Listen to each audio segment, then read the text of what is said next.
नमस्कार दोस्तों, मेरा नाम सोनू शर्मा है। आरएमएस इंस्टीट्यूट ऑनलाइन एजुकेशन में आप सभी का स्वागत है। जैसे कि आपको पता है कि आजकल जीके का किस तरह से पैटर्न बदलता हुआ आ रहा है। आगामी भर्तियों में हम जिस पैटर्न से तैयारी करना चाहते हैं, तो उसी हिसाब से यहाँ भी आपको ऑनलाइन प्लेटफॉर्म के रूप में भी पढ़ाया जाएगा। किस तरह से आप अपने आप को तैयार करते हैं, तो सबसे पहले अपन पढ़ेंगे भारत का ऐसे भौगोलिक परिचय।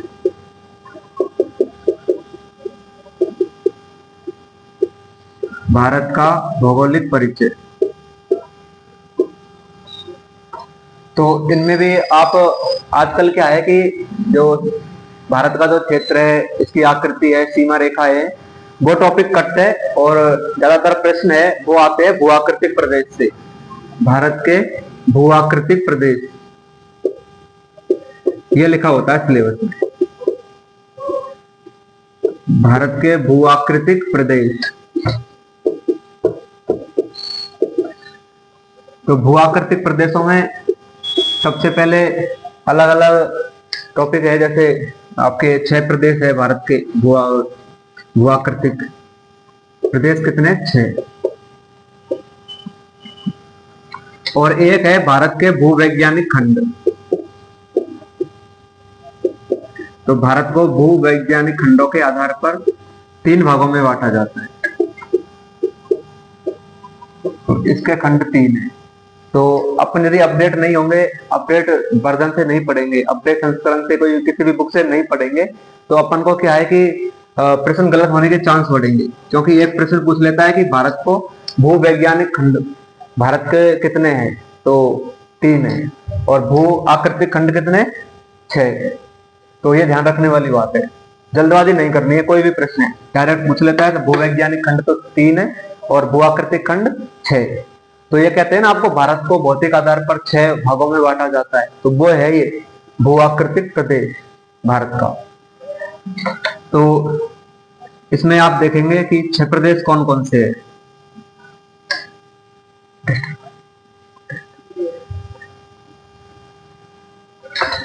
तो भारत के भूआकृतिक प्रदेश, तो सबसे पहले यह है भारत का भूआकृतिक प्रदेश हिमालय और अन्य पर्वतीय हिमालय, हिमालय पर्वतीय प्रदेश। फिर उत्तर का विशाल मैदान। यह टॉपिक ऐसा है जो हर एग्जाम में पूछा जाता है।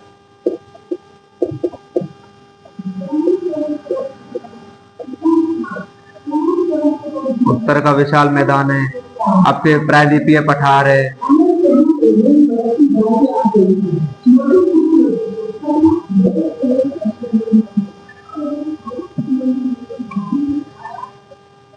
आपका तटीय प्रदेश आ जाएगा, द्वीप समूह आ जाएगा।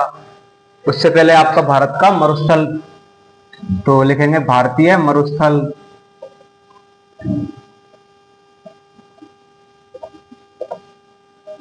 और नंबर 5 पे आ जाएगा आपका तटीय मैदान क्षेत्र या तटीय प्रदेश। और नंबर 6 पे द्वीप समूह।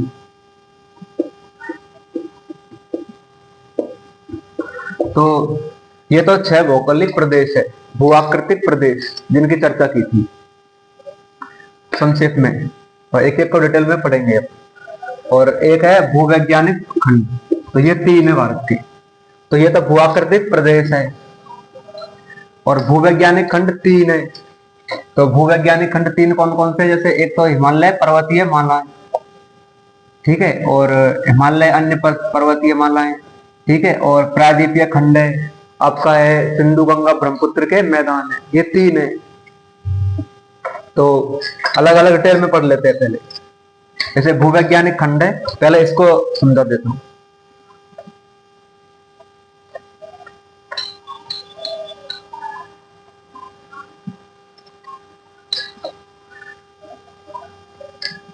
तो आप अपने हिसाब से देख सकते हो कि भारत के भूवैज्ञानिक खंड 3 है और भूआकृतिक खंड कितने? 6। किसके? भारत के भूवैज्ञानिक खंड 3 और भूआकृतिक खंड 6। ध्यान रखने वाली बात है, एनसीईआरटी में स्पष्ट लिख रहा है कि भारत को भूवैज्ञानिक खंडों में 3 खंडों में बांटा जा रहा है और भूआकृतिक 6 प्रदेश। तो भूवैज्ञानिक खंड है, पहला नंबर पे प्रायद्वीपीय प्रायद्वीपीय खंड, हिमालय और अन्य अतिरिक्त पर्वत मालाएं, हिमालय और अन्य अतिरिक्त पर्वत मालाएं,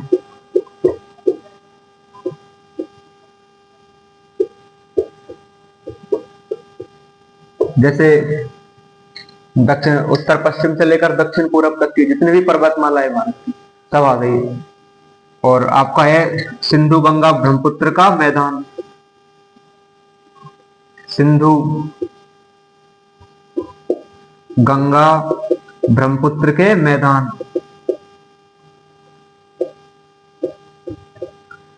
ब्रह्मपुत्र के मैदान। अब देखो जो ये सबसे नवीन भूभाग है भारत का, ये सिंधु गंगा ब्रह्मपुत्र का मैदान सबसे नवीन भूआकृतिक खंड है। ये भूवैज्ञानिक क्या है खंड, ये ध्यान रखने वाली बात है। भूवैज्ञानिक खंड है 3 भारत के और भूआकृतिक प्रदेश 6 है। तो ये प्रायद्वीपीय खंड में आपको पता है कहां से प्रारंभ होता है, इसकी सीमा कटी फटी है, दिल्ली में भी है, प्रायद्वीपीय खंड का विस्तार है, कच्छ से आरंभ होता है। ये आरंभ होता है कच्छ से, कच्छ कहाँ है आपका गुजरात में, तो यहां से ये आरंभ होता है। कौन सा प्रायद्वीपीय खंड कच्छ से आरंभ होता है, ठीक है। फिर आपके अरावली से चलो आप दिल्ली, फिर कटक तक जाता है, उड़ीसा में कटक, ठीक है, तो वहां तक चलता है। दिल्ली कटक उड़ीसा में है ना, यहां तक आता है, तो ये इसकी सीमा यहां तक है। वैसे असम में एक कार्बी एंगलोंग का पठार भी है, कार्बी एंगलोंग का पठार, वो भी इसी का हिस्सा है प्रायद्वीपीय खंड का। और हिमालय और अन्य अतिरिक्त पर्वतमालाएं, ठीक है। और एक सिंधु गंगा ब्रह्मपुत्र के मैदान, तो सबसे नवीन भूभाग है, सबसे नवीन भूवैज्ञानिक खंड भारत का। भूभाग भी बोल सकते हो इसको, लेकिन भूवैज्ञानिक खंड कितने 3, ये ध्यान रखने वाली बात। अब देखो, अब इसके बाद पढ़ रहे अपन भूआकृतिक खंड, वो 6 है, उनको डिटेल में पढ़ेंगे। अब यहाँ तो आपको पता है भू आकृतिक खंड पढ़ेंगे तो ये भी आ जाएगा, ये भी आ जाएंगे और ये भी आ जाएंगे, तो डिटेल में पढ़ लेंगे। तो भारत के भू आकृतिक खंड,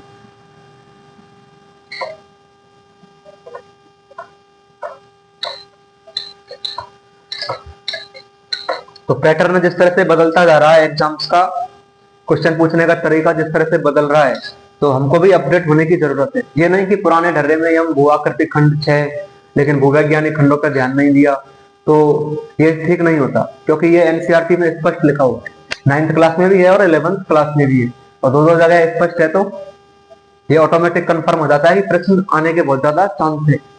जैसे आपको पता है, जैसे लद्दाख है, तो लद्दाख को एनसीईआरटी में स्पष्ट लिख रहा है कि खा पा चांद कहा जाता है, जिसका अर्थ होता है हिमभूमि। लद्दाख को खा पा चांद कहा जाता है। तो यहाँ के अधिकांश निवासी है ना, या तो मुसलमान है या बौद्ध, तो ये आपको ऐसे पढ़ने पड़ता है, या तो मुसलमान या बौद्ध, अधिकांश निवासी किसके, लद्दाख के। और लद्दाख में बौद्ध मठों के नाम भी है, जैसे हेमिस है, से है, लुमायरा है, लुमायरू है ना, ऐसे ये क्या है, बौद्ध मठ है, किसमें, लद्दाख में। तो अपन पढ़ रहे हिमालय पर्वतीय प्रदेश, तो लद्दाख आता है, तो ऑटोमेटिक क्या हो गया, इंपॉर्टेंट हो गया। इस तरीके के प्रश्न ऑटोमेटिक इंपॉर्टेंट हो जाते हैं कि इसको खापाचान, अहमिद से, लुमायरू क्या है, ये बौद्ध मठों के नाम है लद्दाख में। तो वो बात की बात है कि आपके काराकोरम में नुब्रा घाटी आ गई, ठीक है, श्योक और सिंधु नदियों के बीच ये, वो पीछे की बात है। पहला तो यही है कि यहाँ के 7th क्लास की बुक में यहाँ के मुसलमान या बौद्ध अधिकांश निवासी है, ये इसके मठ है, तो इस तरीके के प्रश्न आने लग गए।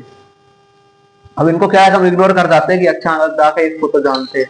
तो जानने का मतलब ये नहीं है कि हमसे ये आ रहे हैं मिस से लुमायरू, ऐसे भी पूछ लेता है कि आप जैसे आप देखो, जैसे अब मैंने बताया ना खा पा चांद, तो इसका अर्थ क्या होता है? हिमभूमि। तो खा पा चांद शब्दावली का संबंध किस क्षेत्र से है? तो लद्दाख से। और इसमें ये बौद्ध मठों के नाम है, अधिकांश निवासी मुसलमान या बौद्ध हैं। तो इस तरीके के प्रश्न। तो अब पढ़ रहे हैं अपन भारत का ऐसे भौगोलिक परिचय, उसमें भी अपन क्या पढ़ रहे हैं? भारत के भू-आकृतिक खंड, भारत के भू-आकृतिक खंड। तो ये 6 है। तो नंबर 1 है अपन का हिमालय।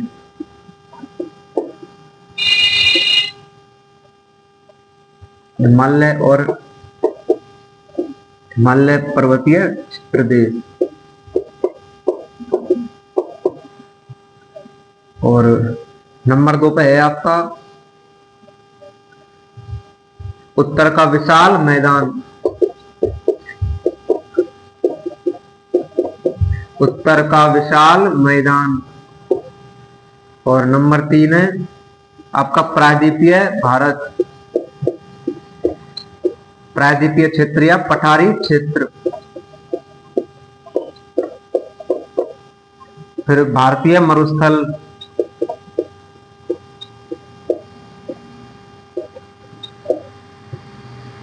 फिर आपका आ जाएगा तटीय प्रदेश, तटीय क्षेत्र।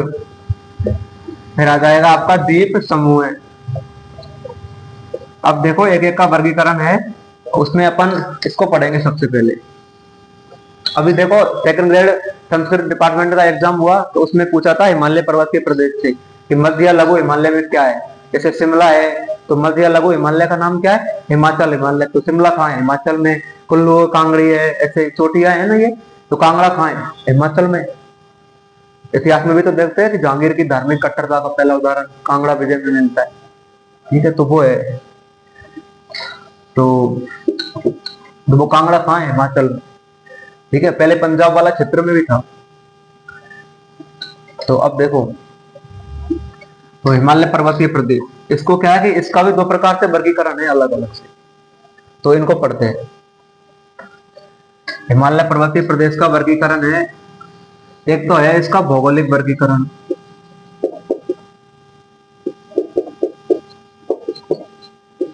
एक तो इसका भौगोलिक वर्गीकरण है और एक है इसका प्रादेशिक वर्गीकरण।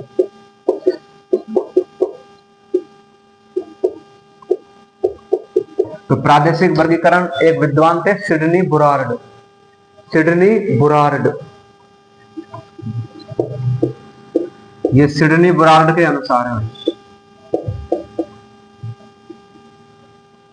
सिडनी बुरार्ड के अनुसार। तो ये प्रादेशिक वर्गीकरण है हिमालय पर्वतीय प्रदेश का, और यह है भौगोलिक वर्गीकरण।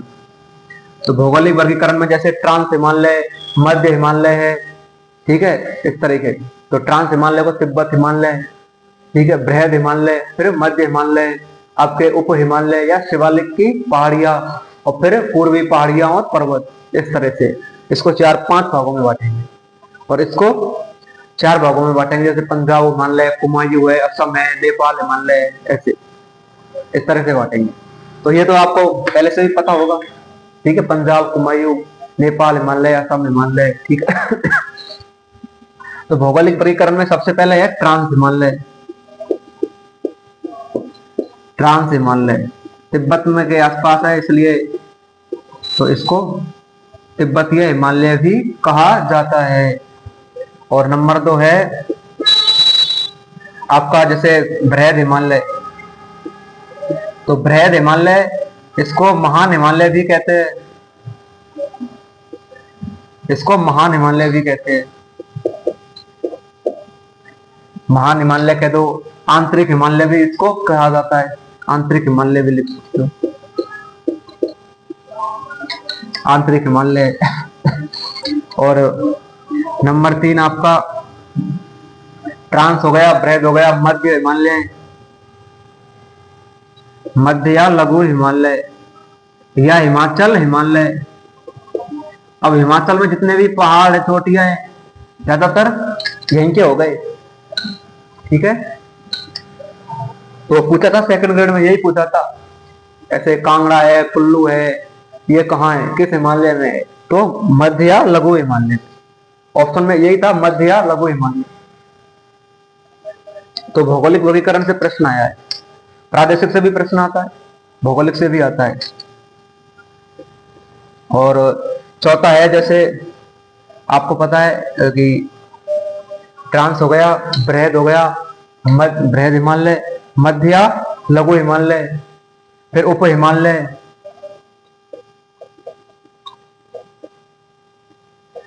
उप हिमालय या शिवालिक की पहाड़ियां, ऐसे। तो सबसे दक्षिणी श्रेणी है। फिर इसके बाद और आता है पांचवा, पूर्वी पहाड़ियां और पर्वत। तो पूर्वी पहाड़ियां और पर्वत। और उप हिमालय में जैसे शिवालिक है, तो शिवालिक हिमालय की सबसे दक्षिणी श्रेणियां हैं। अब आपके मन में प्रश्न आ रहा होगा कि गंगा यमुना है, इनके उद्गम कहां से होते? तो वो यहाँ है, बृहद हिमालय में। गंगा है, जमुना है, इनके उद्गम है ना, ये बृहद हिमालय से होते हैं। और यहाँ होंगे कुमायूं हिमालय से। तो तुलना करा देता हूँ।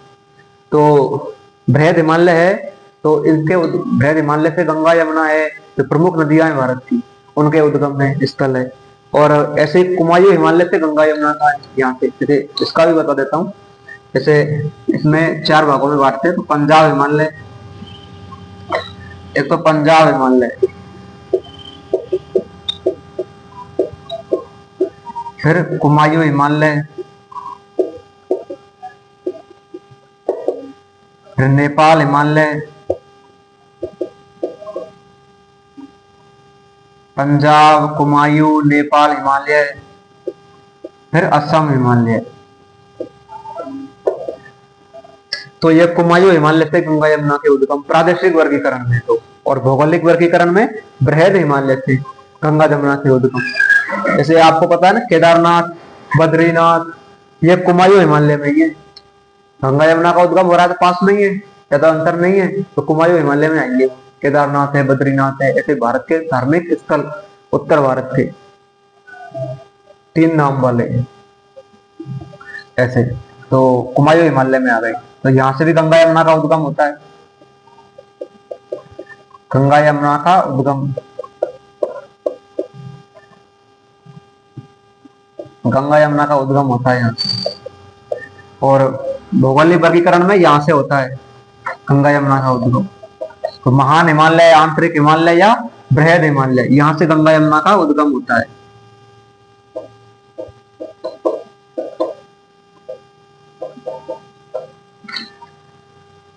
तो ये ध्यान रखने वाली बात है। जैसे आपके मध्य या लघु हिमालय में जैसे बुग्याल और प्यार, ये शब्दावलियां हैं कि बुग्याल और प्यार कहाँ पाए जाते हैं। तो उत्तराखंड में बुग्याल और प्यार। ये क्या है कि मध्य हिमालय में घास के मैदान है, बुग्याल, प्यार। ऐसे ही घास के मैदान कश्मीर में उनको मर्ग कहते हैं, जैसे गुलमर्ग है, सोनमर्ग है, इस तरह से। तो वो कहाँ है? मध्य या लघु हिमालय में। तो बुग्याल, प्यार, ये मध्य या लघु हिमालय में। डायरेक्ट प्रश्न पूछ लेता है यहाँ से कि बुग्याल या प्यार कहाँ पाए जाते हैं। तो ये तो उत्तराखंड में। बुग्याल और प्यार कहाँ पाए जाते हैं? उत्तराखंड में। और ठीक वही है, जैसे ये घास के मैदान है जो उत्तराखंड में मध्य हिमालय के ढाल पर, ठीक वैसे ही घास के मैदान कश्मीर में उनको क्या कहेंगे? मर्ग। जैसे सोनमर्ग है, जैसे सोनमर्ग है, गुलमर्ग है,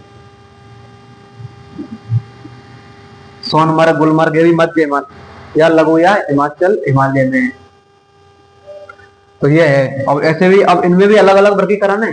तो ट्रांस हिमालय को भी 3-4 भागों में बांटते हैं। 3 प्रमुख है, जैसे काराकोरम हिमालय, लद्दाख हिमालय और जास्कर हिमालय। तो काराकोरम की सबसे ऊंची चोटी है K2, जिसको गॉडविन ऑस्टिन कहते हैं। इसको उच्च एशिया की रीढ़ भी कहा जाता है, किसको? K2 को। और आपके लद्दाख हिमालय की राकापोची, जो विश्व की सबसे अधिक तीव्र ढाल वाली क्या है? चोटी, 7788 मीटर उसकी क्या है? ऊंचाई। और ऐसे ही है कौन सा, जास्कर। तो जास्कर की कामेट सबसे ऊंची चोटी है, तो उसकी 7756 मीटर क्या है, ऊंचाई है। तो बता देता हूं, जैसे अब इसमें भी अलग अलग वर्गीकरण है ट्रांस हिमालय का, काराकोरम, लद्दाख और जास्कर। तो सेकंड ग्रेड में एसएसटी में ज्योग्राफी से प्रश्न पूछा था, जो सब्जेक्ट वाली आती है, सेकंड पेपर होता है, उसमें पूछा गया था कि नुब्रा घाटी कहाँ है, नुब्रा। तो नुब्रा नदी घाटी कहाँ स्थित है, तो काराकोरम में मानी थी आरपीएससी ने। और ज्यादातर बुकों में लद्दाख भी दे रखा था, कुछ भी दे रखा था, लेकिन आप फाइनल आंसर की में काराकोरम हिमालय में मानेंगे। तो प्रश्न ज्यादातर यहाँ से आ रहे हैं आजकल, और यहाँ से आते हैं, जैसे सब इंस्पेक्टर की एग्जाम थी 2018 में, तो पूछा था कि नेपाल हिमालय किन दो नदियों के बीच है, सतलज और काली। जैसे ये सिंधु सतलज के बीच है,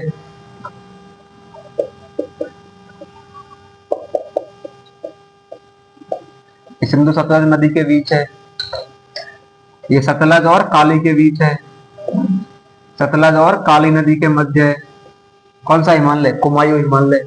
नेपाल हिमालय काली और तीस्ता नदी के बीच, तीस्ता नदी को लेकर बांग्लादेश भारत के मध्य विवाद भी है, लेकिन ये समझौता हुआ 1983 में, तीस्ता नदी जल समझौता।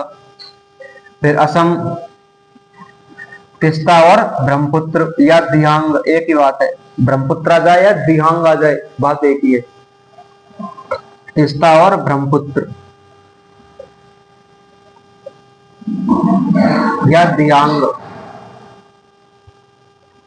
दिहांग नदी या ब्रह्मपुत्र, एक आएगी कोई सी, ठीक है।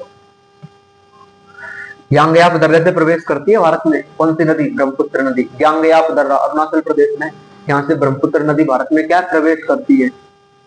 और सिंधु नदी दमचौक के निकट प्रवेश करती है भारत में। तो असम हिमालय का सीमांकन कौन कौन सी नदियां करती है, तीस्ता ब्रह्मपुत्र, नेपाल का काली तीस्ता। तो अब देखो, पंजाब का सिंधु सतलज कुमायूं सतलज काली, नेपाल काली तीस्ता, और तीस्ता और दिहांग या ब्रह्मपुत्र। और ऐसे ये भौगोलिक वर्गीकरण है। प्रादेशिक वर्गीकरण दिया सिडनी बोरार्ड ने, ठीक है। और ये भौगोलिक वर्गीकरण है, ये तो अलग अलग भूगोलवेत्ताओं ने एक ही दिया है, ठीक है।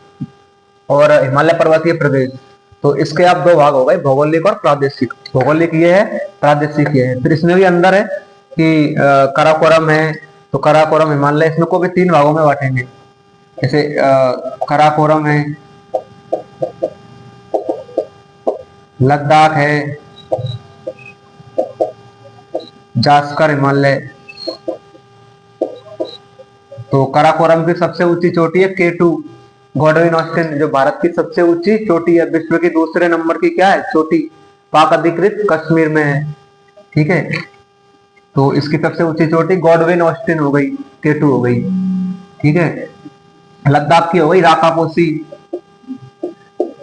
तो 7788 है, इसकी 8611 मीटर ऊंचाई है, इसकी 7788 मीटर ऊंचाई है राकापोसी की। और ये कामेट हो गई जास्कर हिमालय की सबसे ऊंची चोटी, कामेट की 7756 मीटर ऊंचाई है,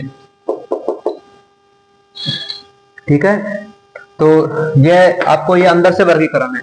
तो पहले इसको मिटा देता हूं, इसको मिटाएंगे अपन, फिर इसमें से एक एक का पढ़ेंगे। पहले भौगोलिक प्रदेश का वर्गीकरण पढ़ेंगे, फिर उसके बाद प्रादेशिक वर्गीकरण हिमालय का।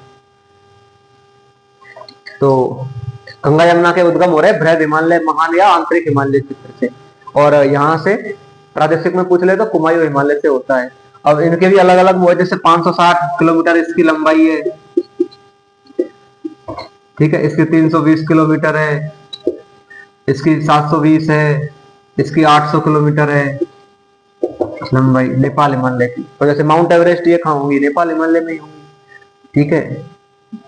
और असम हिमालय में जैसे तीस्ता ब्रह्मपुत्र नदियां है, इसका काली तीस्ता है, इसका सतलज काली, सिंधु सतलज।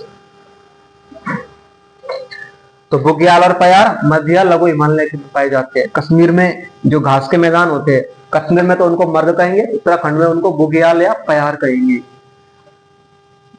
उप हिमालय या शिवालिक, तो हिमालय की सबसे दक्षिणी श्रेणी है शिवालिक। शिवालिक की पहाड़ियों में, जैसे आपको पता है हरिद्वार के निकट गंगा नदी है, मैदानी भाग में प्रवेश करती है, तो ये हरिद्वार ये सब यही है शिवालिक के। और पूर्वी पहाड़ियां पर्वत है, जैसे सबसे पूर्व में आ जाओ, सबसे पूर्व में आएंगे भारत के में, तो आपको अलग अलग पहाड़ियां मिलेंगी। जैसे मणिपुर में मणिपुरी पहाड़ियां, मिजोरम में लुसाई मिजो की पहाड़ियां हो गई, ठीक है, असम की पहाड़ियां हो गई, तो इस तरीके की पहाड़ियां आ गई, ठीक है, नागालैंड की है पहाड़ी है, तो ये सब पूर्वी पहाड़ियां और पर्वत में आ गई। और तो ट्रांस हिमालय को भी 3 भागों में बांटा है। अब अपन पढ़ेंगे भौगोलिक वर्गीकरण हिमालय का।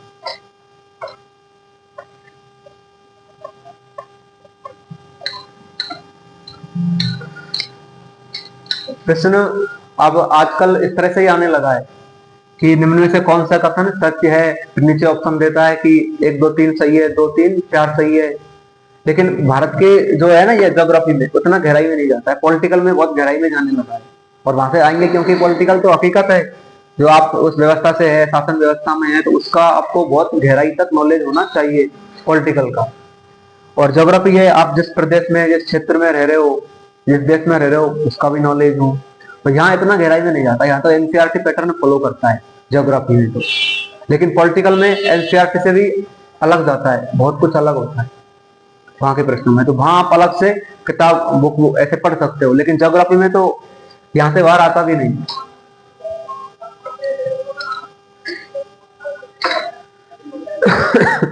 अब जैसे पश्चिम से पूर्व की ओर क्रम हो रहा है इनका, जैसे ये हिमालय क्षेत्र है, हिमालय पर्वतीय क्षेत्र है, ये हिमालय है, तो इसकी इन चोटियों का पश्चिम पे क्रम है, पश्चिम से पूर्व।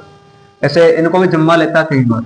जैसे सबसे ऊपर पर्वत है नंगा पर्वत, फिर नंदा पर्वत है, ये क्रम है हिमालय की चोटियों का। ऊंचाई के अनुसार नहीं है, पश्चिम से पूर्व दिशाओं के अनुसार है, पश्चिम से पूर्व इन दिशाओं के अनुसार क्रम है। नंगा पर्वत, नंदा पर्वत, धौलागिरी पर्वत है, ऐसे इनका क्रम है ये। फिर अन्नपूर्णा है, अन्नपूर्णा पर्वत नेपाल में है, धौलागिरी और अन्नपूर्णा ये दोनों ही कहाँ है, नेपाल में। नंगा पर्वत कश्मीर में, ये उत्तराखंड में, ये दोनों नेपाल में, धौलागिरी और अन्नपूर्णा। एक धौलाधर है वो हिमाचल प्रदेश में, वो अलग है, वो इसमें मध्य लघु इनमें आ जाएगा, ठीक है, वो धौलाधर है। जैसे धौलाधर, धौलाधर तो हिमाचल प्रदेश में है और धौलागिरी नेपाल में हो गया। तो इसको पूछ लेता है, मतलब 2 ऑप्शन में देता है कौन सा बेमेल है, तो धौलाधर गिरी तो नेपाल में और धौलाधर हिमाचल में हो गया। तो ये इसमें नहीं है, लेकिन इसमें वर्गीकरण में नहीं आ रहा है, लेकिन वो बताया कि ये कंफ्यूजन नहीं होना। कंफ्यूज होता है विद्यार्थी कई बार, स्टूडेंट, तो ये गलती होने के चांस बढ़ जाते हैं। आता पूछा ये इतना पढ़ लिया लेकिन अब ये नहीं पढ़ा, इसमें तुलनात्मक अध्ययन नहीं पढ़ते तो गलत हो जाते हैं। आप कितना भी पढ़ लो, प्रैक्टिस नहीं करेंगे, जैसे आप क्रिकेट खेलते हैं जैसे, तो आपका माइंड और पैर नहीं चलेंगे, तो माइंड चलता है लेकिन पैर नहीं चल रहे इतने अच्छे से, तो आप भले सचिन तेंदुलकर ही क्यों ना हो, आप आउट ही हो। अब विराट रोहित ही क्यों ना हो, पैर नहीं चलेंगे तो ज्यादा सक्सेस आप कर नहीं सकते, आगे नहीं बढ़ सकते आप इतना। तो ऐसे ये है, इसमें माइंड एक्टिव नहीं होगा, इतना प्रैक्टिस नहीं होगी, तुलनात्मक अध्ययन नहीं होगा, टेस्ट नहीं देंगे, तब तक आप कितना भी पढ़ लो तो आप मतलब इतना अच्छा अपना वो नहीं कर सकते, कंट्रीब्यूट जो होता है वो नहीं कर सकते। तो धौलागिरी पर्वत, अन्नपूर्णा पर्वत नेपाल में है, मकालू है,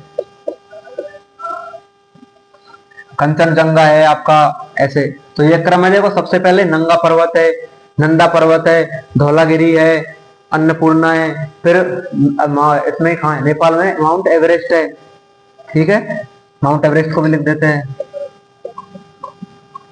इसी में आ गई कंचनजंगा है, ठीक है, फिर मकालू है, ठीक है, इस तरह से आएंगे। एक बार यहां से बना देता हूं, ठीक है, यहां से बनने में क्या है, पूरी आ जाएंगी।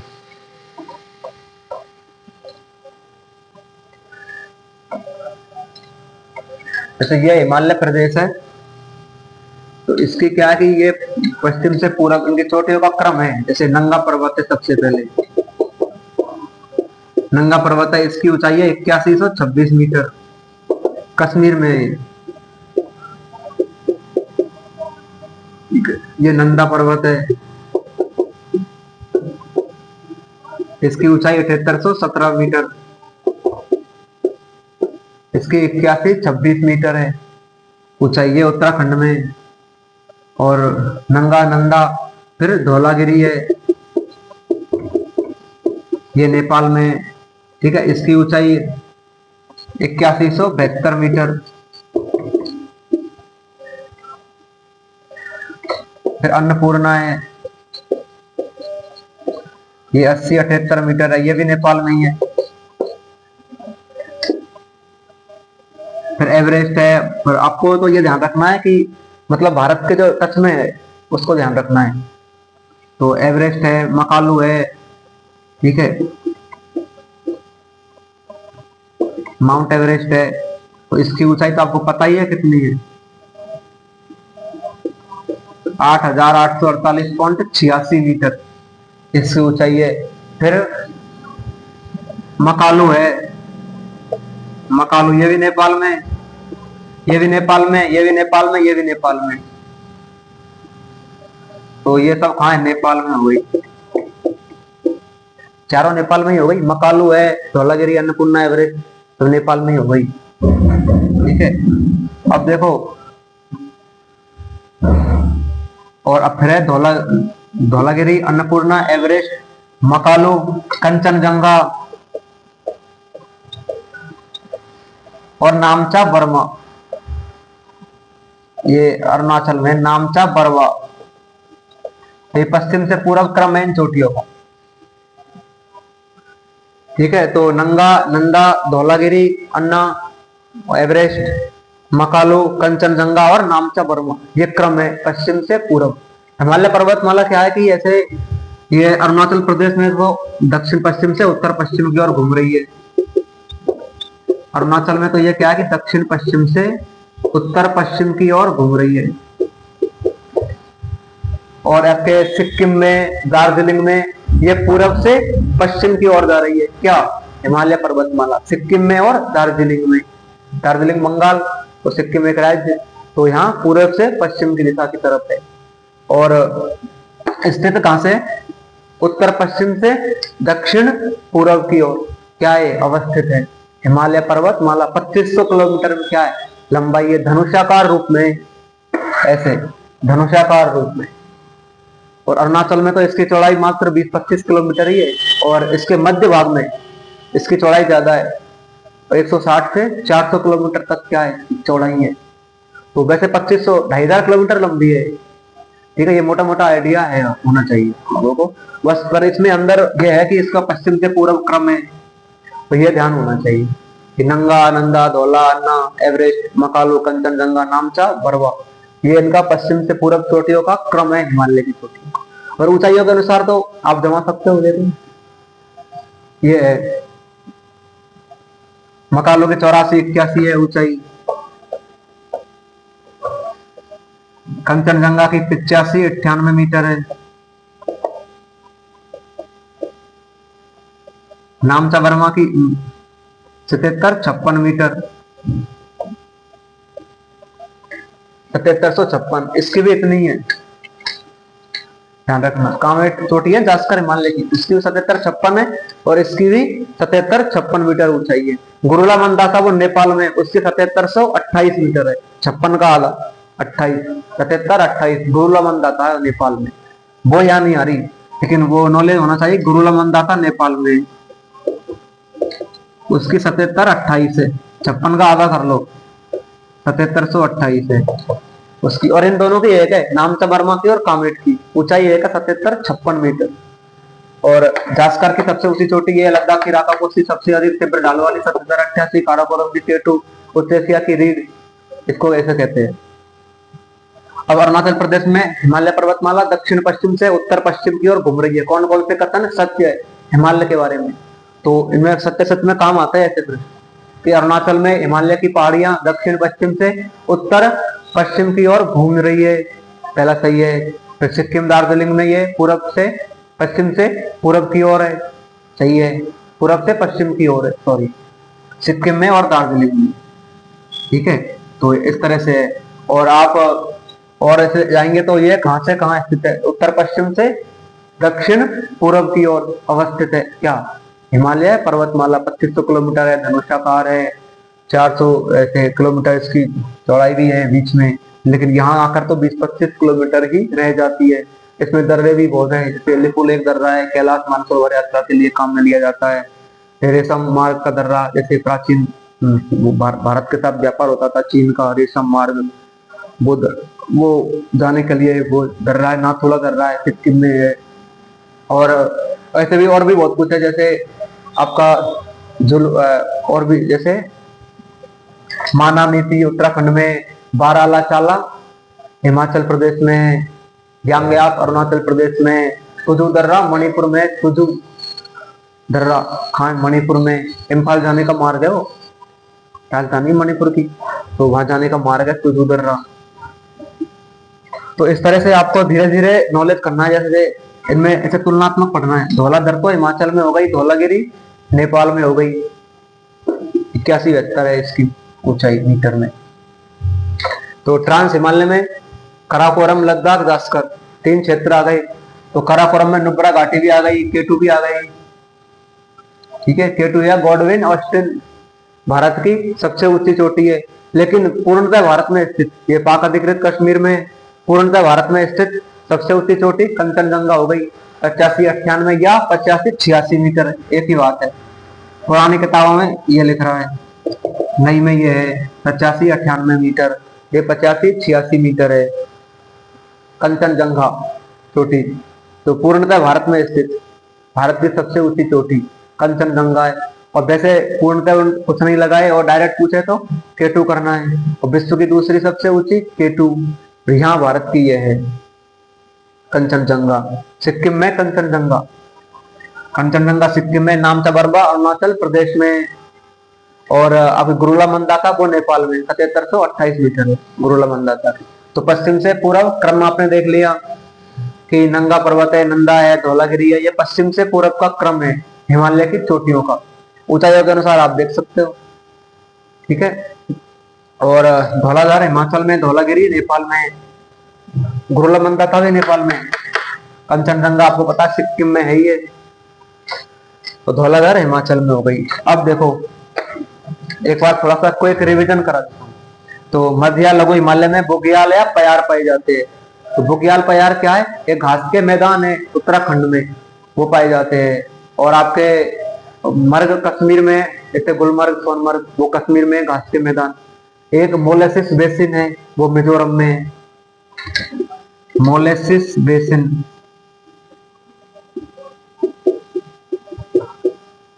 मोलेसिस बेसिन ये क्या कि एक नरम मृदा है, नरम मिट्टी है, मुलायम मृदा है, वो है मिजोरम में है ये मोलेसिस बेसिन। मोलेसिस बेसिन क्या है, मिजोरम में। और लद्दाख, सबसे पहले मैंने लद्दाख के बारे में बताया था कि लद्दाख के अधिकांश निवासी कौन है, क्या तो मुसलमान है या बौद्ध है। थेमिस, सिख, थिक्से, से, लमायरू, ये क्या है, बौद्ध मठ लद्दाख में प्रसिद्ध बौद्ध मठों के नाम है। ठीक है, और लद्दाख का अर्थ क्या है, हिम भूमि, जो खा पा चांद शब्द से बना है, जिसका अर्थ होता है हिम भूमि। तो ये ऊपर ऊपर की जानकारी थी, लेकिन थोड़ा आपको अंदर भी लेके गई। हमारा प्रयास था कि आपके सारे प्रश्न सही हो। यहाँ से इतने कठिन प्रश्न आते भी नहीं है, इससे ज्यादा कठिन नहीं आएंगे यहाँ, ये लास्ट है। क्योंकि आपको पता है एनसीईआरटी में वही है, और इतना थोड़ा सा अलग भी पढ़ाया है। पुरानी एनसीईआरटी को भी ध्यान में लेके आपको बताया गया है, और नहीं तो आपको बताइए।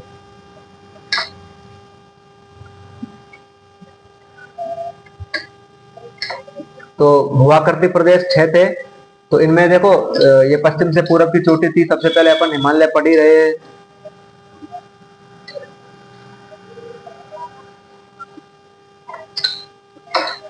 जैसे आप देखेंगे ट्रांस हिमालय, बृहद हिमालय, मध्य, उप हिमालय और पूर्वी पहाड़ियां। तो ट्रांस को 3 भागों में बांट दिया, काराकोरम, लद्दाख और जास्कर। इनकी चोटी बता दी, काराकोरम की केटू, गढ़विन, ऑस्टिन, लद्दाख की राकापोसी सबसे अधिक तीव्र ढाल वाली चोटी है विश्व की। जासकर की कामेट है, अरुणाचल में 77-56 मीटर ऊंचाई है। अब बृहद हिमालय या महान हिमालय या आंतरिक हिमालय, तो बृहद, महान या आंतरिक, आपको सबसे पहले बताया था गंगा यमुना के उद्गम कहां से हो रहे, यहीं से हो रहे। कहां से? बृहद हिमालय से, मध्य हिमालय, महान हिमालय और आंतरिक हिमालय एक ही बात है। बृहद, महान और आंतरिक एक ही बात है। तो गंगा यमुना के उद्गम हो रहे हैं। और आप इसमें प्रमुख दर्रे भी है भारत के, जैसे बारालाचाला दर्रा है यहाँ, बारालाचाला या बड़ा लाचा, एक ही बात है। ये कहाँ है? हिमाचल प्रदेश में है। ठीक है, आपके और भी बहुत सारे प्रमुख दर्रे हैं। तो इसको ये एनसीईआरटी में ये दर्रा, इसको पूछ लेता है, सुमेलित करवाता है। दर्रों में क्या सबसे बड़ी बात सुमेलित करवाएगा आपसे, कि जैसे यांगयाप दर्रा है, तो बता देता हूँ थोड़ा सा। यांगयाप दर्रा अरुणाचल प्रदेश में, दर्रे एक मार्ग प्रदान करते हैं, बहुत ये इस तरह से सक्रिय रास्ते होते हैं दर्रे, तो ये आने जाने का मार्ग प्रदान करते हैं। जैसे आप राजस्थान ज्योग्राफी में पढ़ते हो ना, झीलवा किनाल, पगलिया किनाल, हाथीगुड़ा, सोमेश्वर दर्रा, बर, इस तरह से, तो वो भी यहाँ भी है। जैसे आप तटीय क्षेत्र पढ़ेंगे भारत का भौगोलिक वर्गीकरण में आगे चलकर, तो वहां आएगा पश्चिमी तटीय मैदानों में कि आपके भोर घाट दर्रा, पाल घाट दर्रा, टेनकोटा दर्रा, इस तरह से। तो वो पर्वतीय हिमालय के दर्रे ये हो गए। यांगयाप अरुणाचल में, बारालाचाला यहाँ है। ठीक है, तुजू दर्रा मणिपुर में,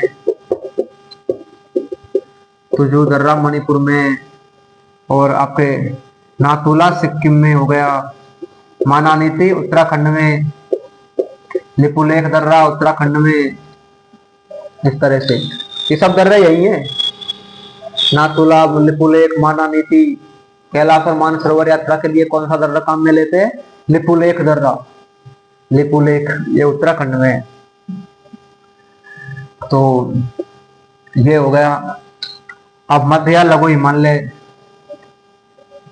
या हिमाचल हिमालय, तो इसमें वो चोटियां हैं आपकी हिमाचल प्रदेश में, जो भी शहर होंगे ना घूमने वाले, कुल्लू, मनाली, ये सब यही हो गए मध्य या लघु हिमालय में, क्योंकि हिमाचल हिमालय इसका क्या है नाम।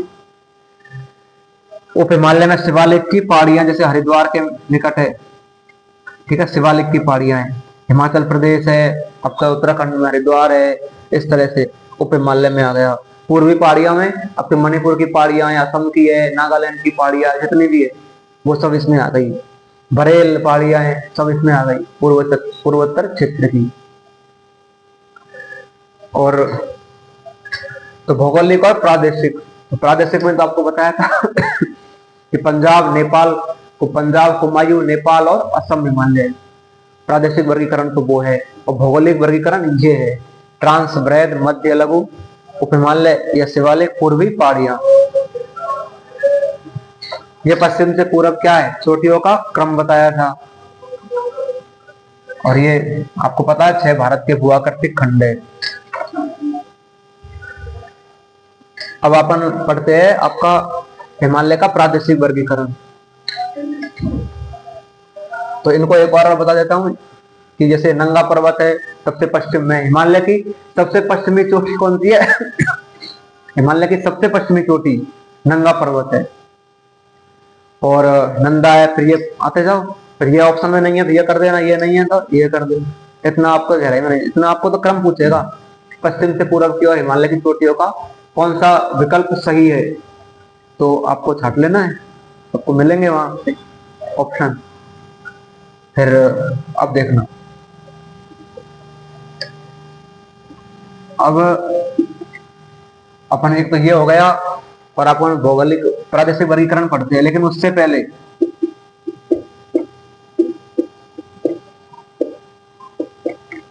अपन प्रादेशिक वर्गीकरण करने से पहले एक बार थोड़ा सा और इनको देख लेते हैं कि भौगोलिक वर्गीकरण में आपने पढ़ा कि धौलाधर खाता हिमाचल में और धौलागिरी नेपाल में, तो इसको विशेष ध्यान रखना है।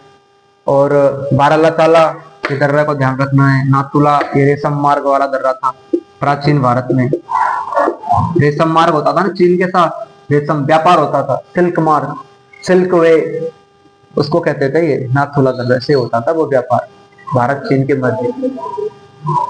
भैंसांग भी तो आया था चीन का, उन्होंने भीलमाल भी वो आया था। और अब बैराट भी आया था। कौन? हिनसंग। हिनसंग तो बैराट के उन्होंने भेड़ और बैलें क्या बताई प्रसिद्ध, किसने? हिनसंग ने। चीनी यात्री था, यात्रियों का राजकुमार कहते हैं उसको। तो हिनसंग चीन का जो यात्री था वो इसी मार्ग से यहाँ से ही आया था। तो उसने बैराट है ना, आपके वर्तमान विराट नगर है, उसके भेड़ और बैलों को क्या बताया था? प्रसिद्ध। ठीक है, तो आ सकते हैं ऐसे प्रश्न, हिंदी ग्रंथ अकादमी की बुकों में भी है इनका उल्लेख, ऐसे प्रश्न आ जाते हैं। जैसे श्रीगुप्त के समय कौन सा आया था? इत सिंह आया था चीनी यात्री। और हर्षवर्धन के समय हिनसंग आया था। चंद्रगुप्त द्वितीय जो गुप्त काल में शासक था, उसके समय फाहियान आया था। 399 से 414 ईस्वी उस माह तक रहा था, ईस्वी तक। कौन? फाहियान चीनी यात्री था, वो यही इसी से होकर आया था, इसलिए इनका महत्व बढ़ जाता है इतिहास से भी और भौगोलिक क्षेत्र से भी। तो आपको पता है कि भौगोलिक परिस्थितियां जो होती है इतिहास को किस तरह से प्रभावित कर देती है। आज देखो भारत की भौगोलिक परिस्थितियां यहाँ से ऐसे प्रायद्वीपीय भारत में कि बिल्कुल प्रायद्वीपीय भारत क्या है? सुरक्षित है, क्योंकि जलीय क्षेत्र है तो ज्यादा खतरा नहीं है। और आप उधर देखो तो इतिहास भरा पड़ा है ना आक्रमणों से, उधर से आक्रमण हुए सारे, और इधर से आक्रमण जलीय मार्ग से हुआ ही कहाँ है। ठीक है, तो ये है, इसलिए भूगोल और इतिहास का क्या है? बहुत बड़ा संबंध है, क्योंकि भौगोलिक परिस्थितियां प्रभावित करती है इतिहास को। और अब देखो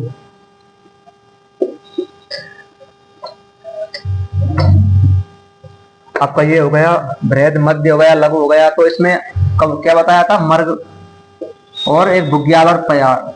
तो ये घास के मैदान है, ये उत्तराखंड में, और ये कश्मीर में घास के मैदान है। बुग्याल पयार उत्तराखंड में, मर्ग कश्मीर में पाए जाते हैं, गुलमर्ग है, सोनमर्ग है। बता दिया था, रिवीजन है। तो रिवीजन तो आपको करना पड़ेगा, रिवीजन नहीं करेंगे, आज पढ़ा है 7 दिन बाद भूलेंगे। हर 7 दिन में रिवीजन करो जो टॉपिक पढ़ते हो, हर 7 दिन बाद, और फिर आपके भूलने की रफ्तार उससे कम हो जाएगी। फिर 1 महीने बाद, 2 महीने रिवीजन करते रहो। और एनसीईआरटी को बेस बना के तो पढ़ना ही पड़ता है, चाहे कोई टीचर कितना भी कैसे भी पढ़ाए, एनसीईआरटी तो पढ़नी ही पड़ती है। और खासकर ज्योग्राफी में, हिस्ट्री में, इनमें पढ़नी पड़ती है। पॉलिटिकल में क्या है कि आपको और एक्स्ट्रा भी बुक पढ़नी पड़ेगी, लेकिन यहाँ ज्योग्राफी है, हिस्ट्री है, अभी कला संस्कृति है, इनमें जो है ना आपके एनसीईआरटी से काम चल जाता है, लेकिन पॉलिटिकल में नहीं चलता। पॉलिटिकल में आजकल बीआर एक्ट, संविधान बीआर एक्ट से पूछा जा रहा है, अलग अलग राइटर की बुक से पूछा जा रहा है, 320(3) को पूछ रहा है। ठीक है, कभी 35(2) को पूछ लेता है, तो अलग अलग राइटर, बीआर एक्ट वहां से पढ़ना पड़ती है। पॉलिटिकल में आप टीचर के भरोसे नहीं कर सकते, लेकिन ज्योग्राफी है, हिस्ट्री है, कोई भी टीचर पढ़ाए, ज्योग्राफी, हिस्ट्री, कला संस्कृति, इनमें आप उनके प्रश्न मिल जाते हैं। अब बात स्वरूप चित्रकलाओं में आजकल कुछ अलग आने लग गई। ठीक है, लेकिन ज्यादातर टीचर कोई भी पढ़ाए मिल जाते हैं। तो अब आपको देखना है कि ये तो पश्चिम से पूरब की ओर क्रम हो गया आपका हिमालय पर्वतीय प्रदेश का। आपको भौगोलिक वर्गीकरण बता दिया था, अब बता रहा हूं आपका प्रादेशिक वर्गीकरण, ये रह गया था।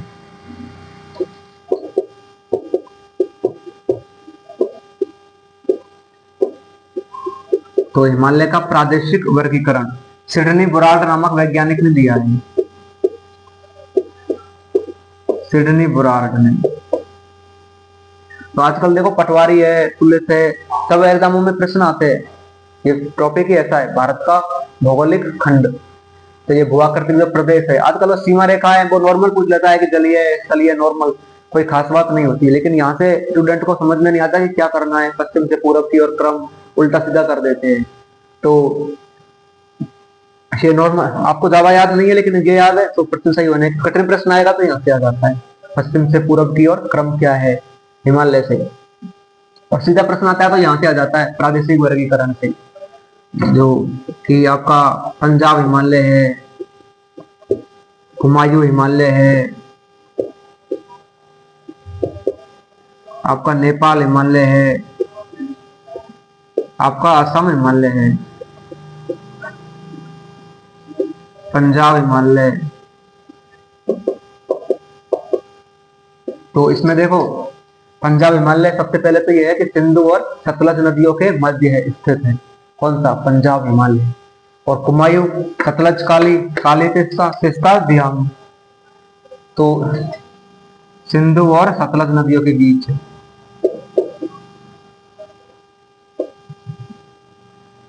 और कुमायूं हिमालय है आपका सतलज और काली नदी के बीच। सतलज नदी राक्षस ताल, झील तिब्बत, इस तरह वहां से निकलती है सतलज नदी। और सिंधु नदी भी कहाँ है? मानसरोवर झील से कैलाश पर्वत क्षेत्र में स्थित है।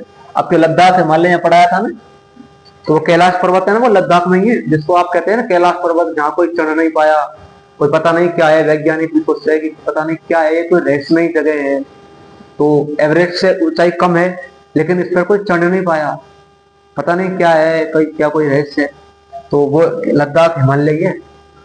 लद्दाख जो आपका जैसे मैंने बताया था ना कि काराकोरम लद्दाख और जास्कर ट्रांस हिमालयन क्षेत्र में ही है वो कैलाश पर्वत, तिब्बत वाले क्षेत्र में ही, तिब्बत ही है, हिमालय में ही कैलाश पर्वत। तो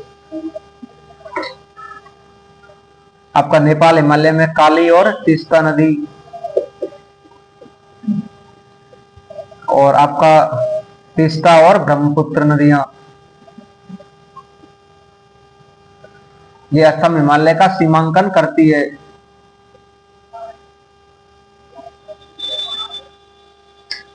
(560 किलोमीटर, 320, 800 किलोमीटर, 720, 715, 700 किलोमीटर, तो 720 किलोमीटर इसकी क्या है लंबाई है। इस तरह से आपको बुकों में देखने को मिलेगा, ठीक है।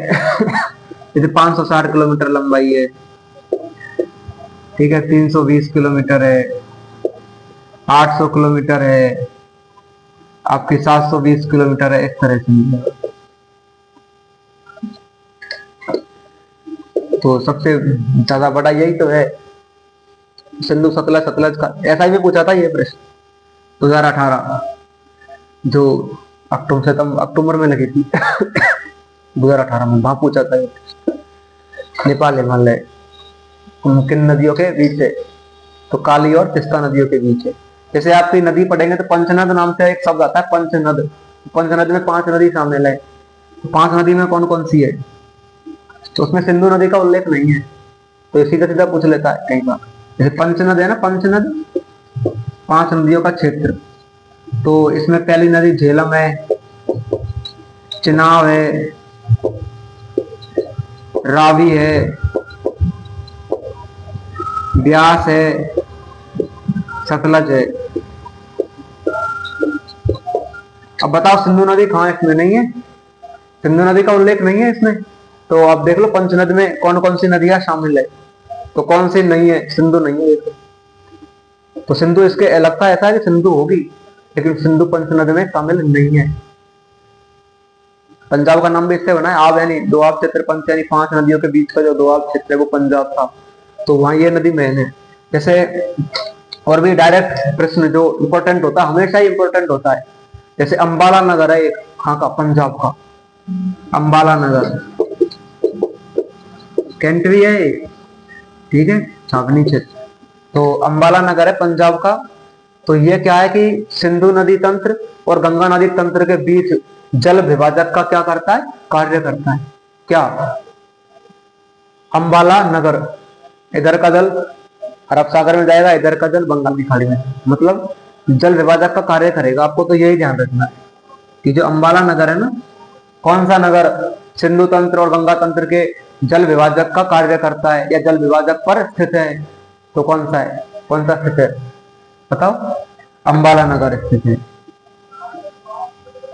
तो ये सिंधु नदी तंत्र थोड़ा हटके बताया ये प्रश्न, क्योंकि आप बीच बीच में ऐसे प्रश्न बता देते हैं तो अलग से टॉपिक से भी कई बार सीधे सीधे प्रश्न आ जाते हैं इधर उधर के, तो वो भी सही हो जाते हैं। तो ये प्रश्न आ चुका है, बीपीएससी में भी आया था, और आपके राजस्थान की एक एग्जाम लगी थी उसमें भी ये आया था अंबाला नगर, ठीक है। लेकिन बीपीएससी में तो ये आया था जुलाई 2024 में, बीपीएससी एसएस TRE 3, उसमें ये प्रश्न आया था कि सिंधु और गंगा दोनों के बीच जल विभाजक का कार्य है, कौन सा करता है? अंबाला, पंजाब में है। तो सिंधु नदी तंत्र और गंगा नदी तंत्र के बीच जल विभाजक का कार्य अंबाला नगर करता है पंजाब का। तो ये आगामी जो रीच है ना ये इसके लिए भी इम्पोर्टेंट है, क्योंकि एनसीईआरटी में साफ लिख रहा है कि अंबाला नगर सिंधु तंत्र गंगा नदी तंत्र के बीच जल विभाजक का कार्य करता है। तो पंच नद में यह नदी शामिल हो गई। तो मैंने आपके कंफ्यूजन दूर करने के लिए बताया कि पंचनद क्या करते हैं, 5 नदी कौन कौन सी है। तो वो ये 5 नदी है, झेलम, चनाब, रावी, ब्यास और सतलज नदी है। सिंधु नदी का उल्लेख इसमें नहीं है। जैसे सिंधु नदी को जैसे अब नदी अलग से पढ़ते तो आता है कि हिरण्यनी कहते थे, तो इनके अलग अलग पहले नाम थे, तो वो इतने अब खास रहे नहीं, पैटर्न बदलते पैटर्न के हिसाब से। तो ये इनका सीमांकन करेंगे ये नदियां। तो गंगा यमुना का उद्गम कहां से हो रहा है? कुमायूं हिमालय से। केदारनाथ, बद्रीनाथ आपके जो है ना हिंदुओं के प्रमुख तीर्थ स्थल वो कहाँ है? कुमायूं हिमालय में। और वहां भौगोलिक वर्गीकरण में कहां थे? बृहद हिमालय में या महान हिमालय में या आंतरिक हिमालय में या ग्रेट हिमालय में, वहां थे वो। भौगोलिक वर्गीकरण में तो बृहद हिमालय में थे गंगा यमुना के उद्गम। यहाँ प्रादेशिक वर्गीकरण पूछे सिडनी बोरार्ड का तो कुमायूं हिमालय में गंगा यमुना के का उल्लेख। ठीक है। बद्रीनाथ, केदारनाथ, फूलों की घाटी चमोली जिले में, उत्तराखंड में चमोली जिला है, तो वहां फूलों की क्या है? घाटी। तो ये तुलनात्मक अध्ययन ये है, जैसे एक है फूलों की घाटी, एक है जंगली फूलों की घाटी।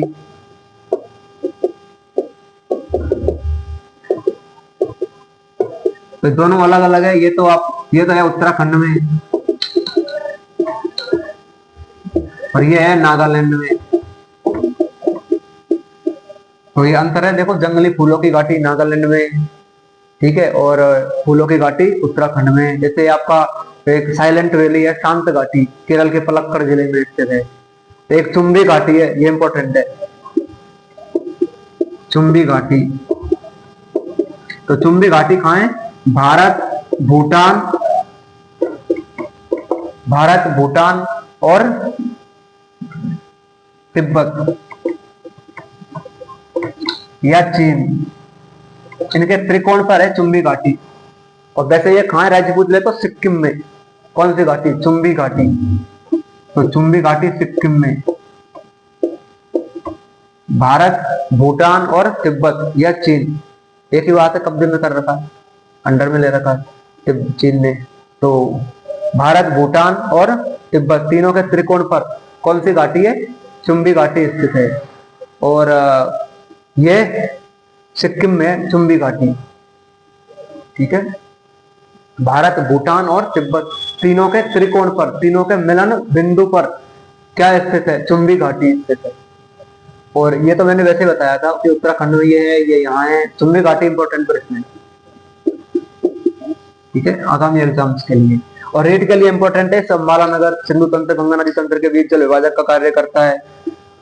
ये काली तेस्ता ये और ये पंचनद रीट के लिए इंपॉर्टेंट है, ये रीट के लिए।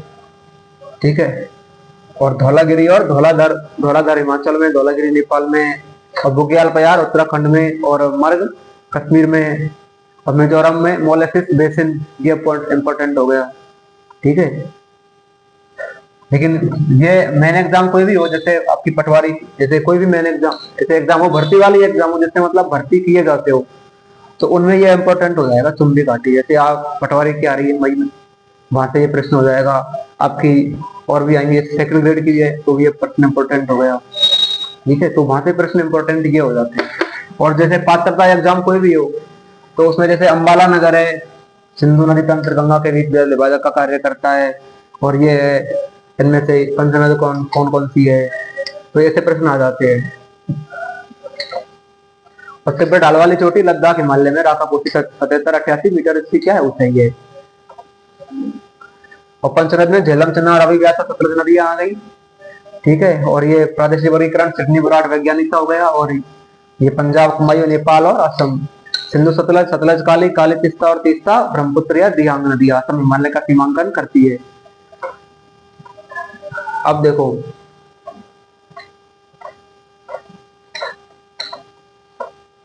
तो ये तो हिमालय क्षेत्र हो गया। एक बार थोड़ा सा पूरे को रिवाइज करवाऊं या फिर डायरेक्टली?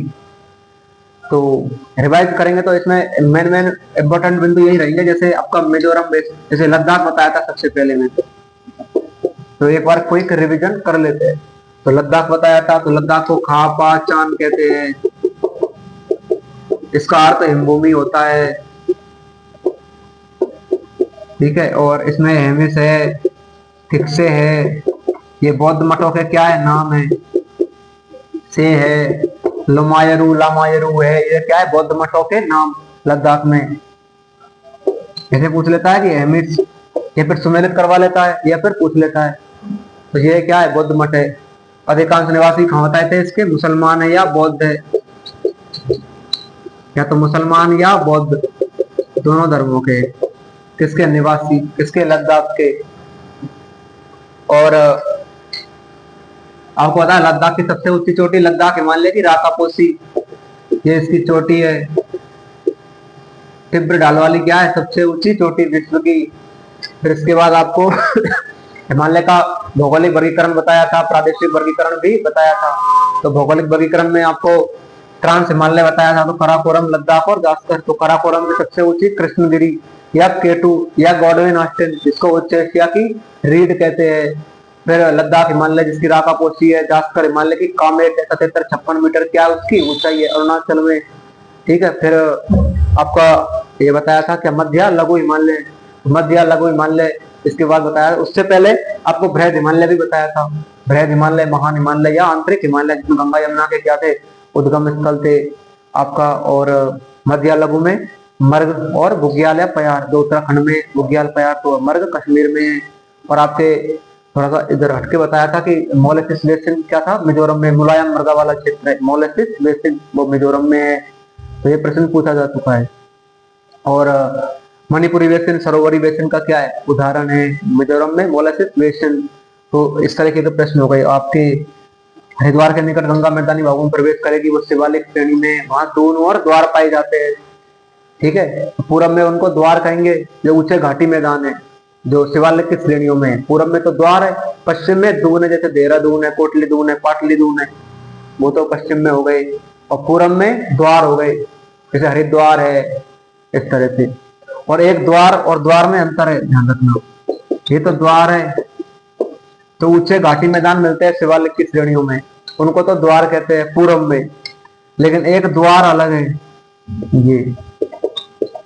तो ये द्वार क्या है कि आपके भूटान क्षेत्र में, भूटान के ऐसे देश में, और आपके सिक्किम में, दार्जिलिंग में, वो क्या है चाय के बागान है, उनको द्वार कहेंगे। द्वार उच्चारण अलग अलग करना, एक द्वार है, ये उच्चारण हो जाएगा इसका, ये द्वार और ये दुआर, तो ये ध्यान रखने वाली बात है।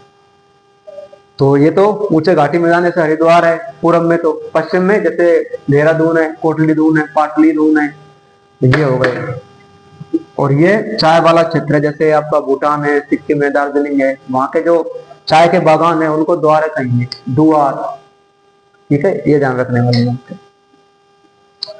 और हिमालय में जैसे थोड़ा सा और वर्गीकरण है, जैसे इसकी भौगोलिक विशेषताओं में हिमालय की और अंदर, जैसे भाबर प्रदेश है, कंकड़ पत्थर की अधिकता वाला है, तो इसका भी क्रम पूछा एक बार कि हिमालय पर्वतीय क्षेत्र में भाबर है, तराई है और जलोढ़। ये क्या है इसका, इनके और भी अंदर की भौगोलिक विशेषताएं, जैसे कंकड़ पत्थर का जो अधिकता वाला क्षेत्र है वो भाबर कहलाएगा। तरारी में, भाबर में जो लुप्त हुई नदियां हैं कंकड़ पत्थरों के नीचे से बह रही है, वो तराई प्रदेश में आकर दोबारा दिखने लग जाएंगी, तो वो तराई प्रदेश हो गया। फिर जलोढ़ प्रदेश, यहाँ उपजाऊ मिट्टी वाला क्षेत्र है, इसको दो भागों में बांटेंगे, बांगर और खादर, इसको बांगर और खादर,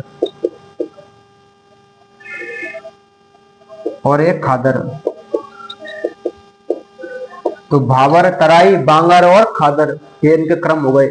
ये पात्रता एग्जाम में ही पूछा था, जिससे भर्ती होती थी ना पहले, अब तो पात्रता लगने लगी है, और 21 तक इससे भर्ती हुई थी। तो 21 वाली जो रद्द हुई थी 26 सितंबर को, वहां ये पूछा था कि भाबर, तराई, बांगर और खादर।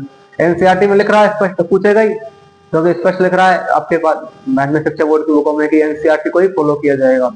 और बाकी जो एग्जाम होती है उनमें भी ज्योग्राफी, हिस्ट्री, ये सब एनसीईआरटी से ही आता है। ये पॉलिटिकल थोड़ा अलग आता है, ये मैंने बार बार बता चुका हूँ। तो भाबर, तराई, बागर और खादर। तो ये बागर तो मतलब हर वर्ष बाढ़ का पानी नहीं पहुंच पाता है, तो मिट्टी कैसी हो गई पुरानी, तो ये बागर वाला ये चित्र हो गया। खादर मतलब हर वर्ष प्रतिवर्ष बाढ़ का पानी आ जाता है तो उपजाऊ हो जाती है। तो कृषि के योग्य कौन सी है? खादर। तो ये तो हर वर्ष बाढ़ का पानी पहुंचता है तो नई मिट्टी हो गई, नई उपजाऊ मिट्टी। और ये पुरानी जलोढ़ मिट्टी, पुरानी उपजाऊ मिट्टी हो गई। ये पुरानी मिट्टी है, ये ध्यान रखो। ठीक है, तो बांगर और खादर, तो यहाँ हर वर्ष पानी पहुंच रहा है तो नई हो गई। तो भाबर, भाबर क्या है? कंकड़ पत्थरों की अधिकता वाला क्षेत्र हिमालय में, वो भाबर प्रदेश है। तराई प्रदेश, कंकड़ पत्थरों में लुप्त हुई नदियां तराई प्रदेश में पुनः दिखने लग जाती है, दलदली युक्त क्षेत्र हो जाता है तो वो तराई है। फिर जलोढ़ी मैदान आ जाते हैं, तो जलोढ़ मैदानों को दो भागों में बांटते हैं, बांगर और खादर। तो ये तो ऊंचे होते हैं थोड़े से, और यहाँ थोड़े नीचे होते हैं, तो हर वर्ष पानी पहुंच जाता है, ये थोड़े ऊंचे हो जाते हैं। तो ये है। तो ये मैंने बता दिया था आपको, तो ये ध्यान रखने वाली बात है। और जैसे मध्य लघु हिमालय में आपको पता ही है क्या पाए जाते हैं? बुग्याल या प्यार, इस तरह से। और ये इंपॉर्टेंट हो गया अपने भाबर, तराई और जलोढ़। फिर जलोढ़ को भी दो भागों में, बांगर और खादर। अब जलोढ़ नहीं आए तो भाबर, तराई, बांगर और खादर कर देना। ये नहीं आए तो भाबर, तराई और जलोढ़, तीन भागों में बांट दिया। हिमालय की जो नदियां बहती है या जो क्षेत्र होता है, जो हिमालय के और भी आंतरिक भौगोलिक स्थितियां हैं, उनमें उनकी विशेषताएं। तो और महाकवि कालिदास ने तो हिमालय को पर्वतों का राजा बताया है। किसको? हिमालय को पर्वतों का राजा कालिदास ने बताया। और ये बात सही भी है, क्योंकि आपको पता है हिमालय कितना 2500 किलोमीटर लंबा, 150 से 400 किलोमीटर चौड़ाई है, बहुत कुछ है। इतनी सारी औषधियों का भंडार है। भारत की अधिकांश जो नदियां है, जलवाहिनी नदियां है, यहाँ से निकलती है, गंगा नदी है, सब चीज है। वो मेन जो है भारत की, वो यहीं से निकल रहे। तो आप देख लो, आज भी हिमालय का बहुत बड़ा औषधीय महत्व भी है। उत्तर से आने वाली जो जो सर्द हवाएं हैं, उनसे भी भारत की क्या कर रहा है? हमेशा से रक्षा करता है। ठीक है, तो उत्तरी सीमा का प्रहरी है भारत की, उत्तरी पूर्वी सीमा का प्रहरी है। और संसार की अधिकांश चोटियां भी इसी पे ही है, अनेक पर्यटन स्थल भी। और तो बहुत बड़ा महत्व है हिमालय का भारत के लिहाज से। तो ये भाबर, तराई और जलोढ़, बांगर और खादर। तो लद्दाख का ये खापान चांद का अर्थ होता है भूमि। खापा चांद का ये हेमिस है, तिप्पे से लुमायरू है, बौद्ध मठ है लद्दाख में। फिर लद्दाख में देखो और विशेषता बता देता हूँ लद्दाख की, क्योंकि स्पेशल जो पुरानी एनसीईआरटी देखे, नई एनसीईआरटी देखे, या कोई और आप गाइड भी पढ़ते हो तो वो भी देख लें, तो आप उनमें सब में एक चीज कॉमन पाएंगे कि लद्दाख के बारे में विशेष दे रखा है। तो लद्दाख के बारे में विशेष दे रखा है तो विशेष पूछ भी सकता है। जैसे याक है, याक एक गुच्छेदार सींग वाला क्या है? जीव है। तो ये बैल है इस तरह से। ठीक है, इसका वजन 10 कुंटल तक होता है, 1 टन वजन होता है इसका याक का। तो ऊंट का वजन भी 1 टन नहीं होता, 6-7 कुंटल रहता है ऊंट का वजन। तो बैल का ये है, देखो याक, ये बैल है, तो इसका वजन 1 टन होता है। गुच्छेदार सींगों वाला क्या है? बैल है। एक है कियांग, हालांकि ये लद्दाख में नहीं है, ये आपके पूरे हिमालय में है। हिमालय क्षेत्र में पाए जाने वाले ये क्या है? जीव है। कियांग ये गधा है, तिब्बतीय जंगली गधा, तिब्बतीय जंगली गधा, ये कियांग है। सम्मिलित करवाने में पूछ लेता है इनको, कियांग क्या है? तिब्बतीय जंगली गधा। याक को तो आपको पता है, वैसे भी इंग्लिश आती है तो भी बैल कर देंगे, ठीक है, लेकिन तिब्बतीय जंगली गधा, इसमें गाड़ी अटक सकती है कियांग में। तो कियांग क्या है? कियांग तिब्बतीय जंगली गधा, पूरे हिमालय में पाया जाता है, लद्दाख में नहीं है, पूरे हिमालय क्षेत्र में। क्या? कियांग। और जैसे भारल है, भारल, भारल एक नीली भेड़ है, पूरे हिमालय क्षेत्र में ही है। भारल नीली भेड़, कियांग तिब्बतीय जंगली गधा। तो इनको सम्मिलित करवा लेता है, भारल नीली भेड़, तिब्बतीय जंगली गधा, कियांग है। या तो आपको पता ही है, यह है। तो ये तो मैंने बता दिया था आपको, लद्दाख को खापाचान, आर्थिक मोमी, भारत नीली भेड़ है, तिब्बती जंगली गधा, कियांग। तो ये क्विक रिवीजन हो गया आप लोगों को, ठीक है। और ये प्रश्न इंपॉर्टेंट भी हो जाते हैं। और शांत घाटी केरल के पलक्कड़ जिले में, ठीक है। साइलेंट वैली एक ये जरूर है, एक लास्ट में एक ध्यान रख लो ना, 1 मिनट की और ले रहा हूँ आपको कि जैसे केरल में एक नेहरू ट्रॉफी बलाम काली है, नेहरू ट्रॉफी बलाम काली, ये है नौका दौड़ है भाई, ये सबसे लास्ट में बता रहा हूँ। और अब तक जो मैंने बताया इसमें ये इसका उल्लेख मैंने किया नहीं था। तो केरल में होती है, हर वर्ष होती है, तो ये प्रतिवर्ष होती है, नौका दौड़ होती है, नेहरू ट्रॉफी बलाम काली, इसको इंपॉर्टेंट कर लेना। और ये होती है पुन्नामदा कयाल में, पुन्नामदा कयाल केरल में होती है, नेहरू ट्रॉफी बलाम काली हर वर्ष होती है, नौका दौड़ होती है। और ये एनसीईआरटी में लिख रहा है 11th में, तो ये प्रश्न इंपॉर्टेंट हो गया ऑटोमेटिकली। तो नेहरू ट्रॉफी बलाम काली का आयोजन पुन्नामदा कयाल में किस राज्य में किया जाता है? केरल में। तो नमस्कार दोस्तों, आपके आज के लिए इतना ही।